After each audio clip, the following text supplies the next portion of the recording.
مولا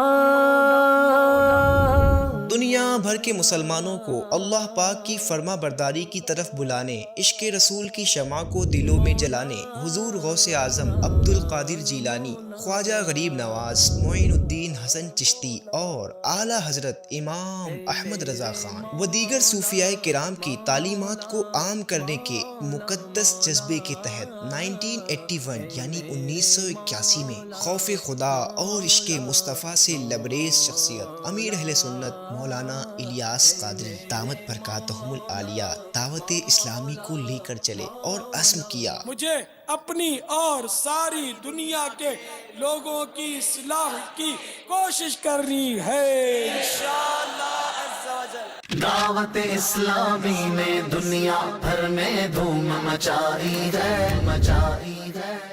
وقت چلتا رہا، امیر اہل سنت اپنے عزم پر ڈٹ کر کام کرتے رہے، نیکی کی دعوت کا کام پھیلنے لگا۔ کچھ ہی عرصے میں دنیا نے دیکھا کہ دعوت اسلامی کے مبلغین روزانہ ہزاروں مساجد میں درس دے رہے ہیں اور ہفتہ واری صوبائی و بین الاقوامی سطح پر ملک و بیرون ملک میں اجتماعات ہو رہے ہیں۔ 90 کی دہائی میں احمد آباد، ممبئی اور کانپور جیسے شہروں میں کنٹری لیول کے کئی اجتماعات کیے گئے، جس میں لاکھوں عاشقان رسول نے شرکت فرمائی اور ان کو لانے لے جانے کے لیے اسپیشل ٹرینز بھی چلائی گئیں۔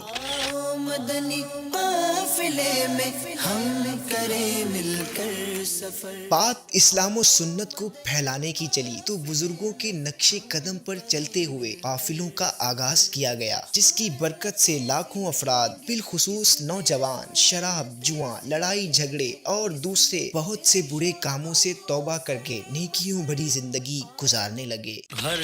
مہینے کی اچھے انداز میں علمی و اصلاحی کتب پہنچانے کے لیے اسلامک ریسرچ سینٹر المدینۃ العلمیہ قائم کیا گیا، جو کامیابی سے چل رہا ہے۔ مکتبۃ المدینہ اسلامک لٹریچر کو اچھے انداز میں پرنٹ کر کے کفایتی قیمت پر لوگوں تک پہنچانے کے لیے ایک پبلشنگ ڈپارٹمنٹ مکتبۃ المدینہ قائم کیا گیا، جس کی ممبئی، دہلی، احمد آباد، حیدرآباد، بنگلور کے علاوہ کئی چھوٹے بڑے شہروں کے ساتھ ساتھ دنیا بھر میں سینکڑوں برانچز ہیں۔ بسم اللہ الرحمن الرحیم۔ بسم اللہ الرحمن الرحیم۔ Thank you Allah for the Madani environment۔ ساتھ ہی اردو نہ سمجھنے والے افراد تک اسلام و سنت کا پیغام پہنچانے کے لیے اسلامک کتب کو 30 سے زائد لینگویجز میں ٹرانسلیٹ کیا جا رہا ہے، یہاں تک کہ معاشرے کا نظر انداز طبقہ یعنی گونگے، بہرے اور نابینا افراد کے لیے سائن لینگویج اور بریل لینگویج میں نیکی کی دعوت پہنچائی جاتی ہے۔ بصارت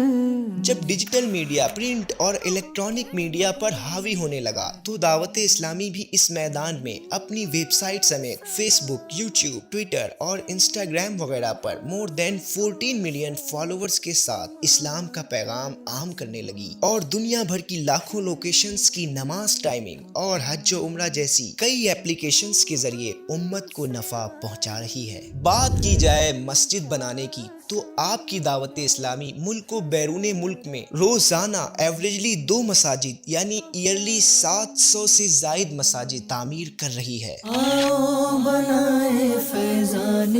مدینہ، علم و عمل کا جگہ ہو خزینہ۔ دعوت اسلامی نے عالم کورس کے لیے جامعۃ المدینہ کے نام سے دارالعلوم اور حافظ و قاری بنانے کے لیے مدرسۃ المدینہ بھی قائم کیے ہیں، جن میں کوئی فیس نہیں لی جاتی۔ اجمیر، بریلی، دہلی، آگرہ، ناگپور کے ساتھ ساتھ 74 سٹیز میں اور دنیا بھر کے 13 ملکوں میں موجود دارالعلوم کی ٹوٹل 841 برانچز میں 62,000 سے زائد خواتین و حضرات کو عالم کورس اور انگلش لینگویج، کمپیوٹر کورس، امامت کورس اور مفتی کورس بھی کروایا جا رہا ہے، جبکہ مدرسے کی 3,790 برانچز میں اراؤنڈ 1,69,000 سے زائد بچے اور بچیاں قرآن کی تعلیم حاصل کر رہے ہیں اور اب تک 80,000 سے زائد بچے اور بچیاں حفظ قرآن اور مور دین 2,41,000 بچے ناظرہ پڑھ چکے ہیں۔ وہ بچے یا خواتین و حضرات جن کی کسی بھی وجہ سے مدرسے یا مسجد تک پہنچ نہیں، ان کے لیے بھی قرآن پاک حفظ و ناظرہ اور بہت سے اسلامک کورسز کے لیے مدرسۃ المدینہ آن لائن 100 سے زائد برانچز کے ذریعے اپنی خدمات سر انجام دے رہا، جس میں 14,000 اسٹوڈنٹس علم کی پیاس کو بجھا رہے ہیں۔ یوں ہی اکیڈمک ایجوکیشن کے لیے دارالمدینہ اسکولنگ سسٹم ہے جو ملک و بیرون ملک میں 84 اسکولز کے ذریعے اسلامک ماحول میں کوالٹی ایجوکیشن فراہم کر رہا ہے۔ نیکی کی دعوت کا جذبہ لیے دعوت اسلامی نے جیلوں میں قید افراد پر بھی دھیان دیا اور ان کی بھی اصلاح و تربیت کا سلسلہ شروع ہوا، اور کئی قیدی اپنی سزا کو پورا کرنے کے بعد ایک اچھے ذمہ دار شہری کی طرح اپنی زندگی گزارنے والے بن گئے۔ نگاہ ولی میں مزارات اولیاء یقیناً روحانیت کے حصول کا ذریعہ ہیں۔ ان پر حاضر ہونے والوں کی تربیت کے لیے دعوت اسلامی نے ایک مجلس مزارات اولیاء کے نام سے بھی قائم کر رکھی ہے۔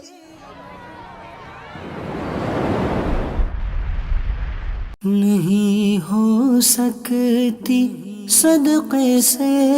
ملک و بیرون ملک میں زلزلہ اور سیلاب یا قدرتی آفات میں جہاں دعوت اسلامی متاثرین کی مدد کرتی نظر آتی ہے، وہیں ان آفات سے بچنے کے لیے شجر کاری یعنی پلانٹیشن مہم جیسے سوشل ورکس میں بھی سرگرم عمل ہے۔ اصلاح امت کے لیے مور دین 100 ڈپارٹمنٹس میں مصروف لاکھوں والنٹیئرز کی مدد سے چلنے والی اس تحریک کے کئی ڈپارٹمنٹس کو امپلائیز کے بنا چلانا مشکل ہے۔ اس لیے دعوت اسلامی انڈیا کے تحت 4000 سے زائد امپلائیز بھی اپنی جداگانہ صلاحیتوں کے ذریعے دین کے اس عظیم کام کو بخوبی انجام دینے میں مصروف ہیں، اور ان سب کو سیلری دے کر گویا دعوت اسلامی ہند 4000 سے زائد گھروں کی کفالت کرتے ہوئے ملکی اور معاشی ترقی میں حصہ ملا رہی ہے۔ ان کچھ کاموں پر ہونے والا خرچ کروڑوں میں ہے، جبکہ دعوت اسلامی کے ڈپارٹمنٹس کی تعداد 107 سے بھی زائد ہے۔ ظاہر ہے چند منٹ میں سب کو ڈسکس کرنا پاسبل نہیں، اور ابھی تو بہت کام کرنا باقی ہے۔ اب آپ ہی اندازہ لگائیے کہ ان سب کاموں کو پورا کرنے کے لیے کس قدر کثیر رقم کی ضرورت ہوگی، لہٰذا آپ بھی اپنا تعاون اس میں شامل کر کے نیکی کی دعوت کو عام کرنے میں دعوت اسلامی کا ساتھ دیجیے۔ اجالا